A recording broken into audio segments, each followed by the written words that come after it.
Ayan, andito na ako malapit sa beach and ready na akong gumawa ng kanta.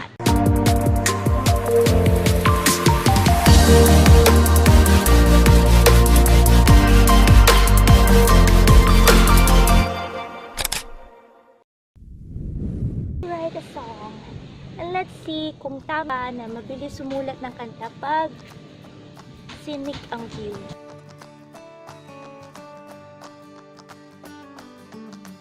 And may guitar na ako, and then my ball pen and paper. Okay, I hope I'll have time.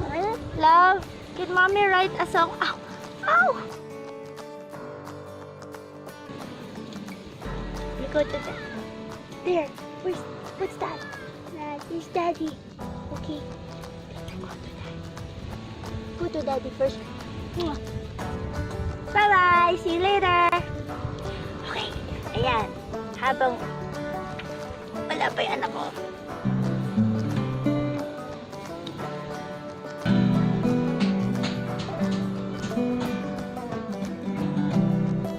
Magandang chords. So usually, you have to think of a topic.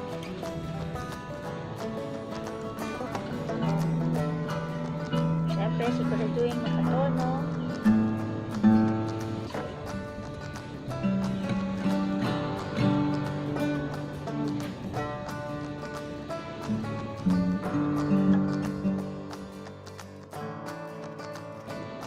Wala maisip pa.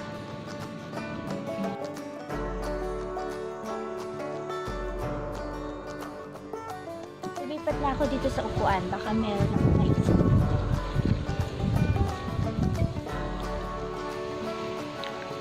Okay, topic.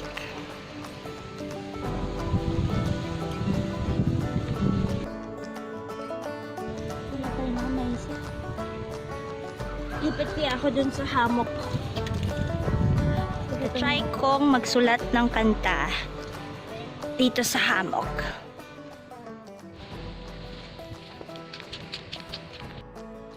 Ayan, makakaisip din ako ng kanta. Ano kayang magandang topic? Sky? Puno? Flowers? Hangin? Sarap na hangin.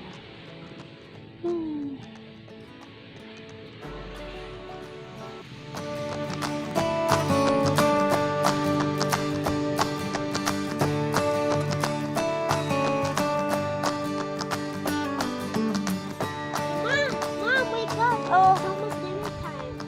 What? Wait, I haven't made the song yet. I'll try again tomorrow then. Sorry guys, wala talaga eh.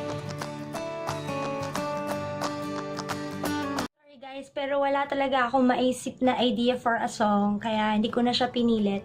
And that happens kahit maganda yung view, pag wala talaga, wala talaga. And the important thing is to not give up and try again. So, abangan nyo for the next video. Ipapakita ko sa inyo kung ano yung song na nagawa ko sa beach. Day 2.